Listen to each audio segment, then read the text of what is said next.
Ice cream বেরোইছে নুরাজিম করিছে direct সন্না কাওয়া মিরাজ আর ওই সন্নার ভাই। খুলনার রূপসা উপজেলার বাগমারা এলাকায় গভীর রাতে আব্দুল বাসেত বিকুল নামে এক যুবককে গুলি করে হত্যা করেছে দুর্বৃত্তরা। সকাল থেকে ময়নাতদন্তের জন্য লাশ পড়ে আছে খুলনা মেডিকেল কলেজ হাসপাতালের মর্গে। পাশে রয়েছেন পরিবারের সদস্যরা। একটি সন্ত্রাসী গ্রুপের দিকে অভিযোগ তাদের।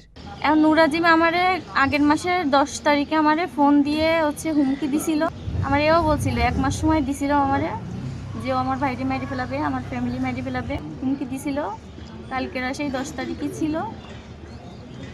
নুরাজিমের বউর সাথে নুরাজিমের সারাসারি হয়ে গেছে। সারাসারি হওয়ার পরে নুরাজিমের বউরে আমার ভাই বিয়ে করছে। আপনাদের মতোই শুনে আসছি, ছায়া তদন্ত করছি। তদন্ত শেষ না হওয়া পর্যন্ত কোনো বক্তব্য আমি দিতে পারবো না। শুটিং হয়েছে, এটা শুটিংয়ে মাথা রয়েছে, পিছনে কি আছে এটা আমাদের আরো পরে বলতে হবে। গতকাল শনিবার দিবাগত রাত 1টার দিকে এই ঘটনা ঘটে। তবে এই ব্যাপারে এখনো থানায় কোনো মামলা হয়নি। নিহত বিকুলের বাড়ি খুলনা নগরের দৌলতপুর থানার মহেশ্বরপাশা পশ্চিমপাড়া এলাকায়। তিনি ওই এলাকার আব্দুল আওয়ালের ছেলে। পুলিশ বলেছে বিকুল একটি সন্ত্রাসী গ্রুপের সদস্য। তার বিরুদ্ধে একাধিক মামলা রয়েছে। প্রাথমিকভাবে তারা জানতে পেরেছেন ওই এলাকায় বিকুলরা পিকনিক করার জন্য গিয়েছিল।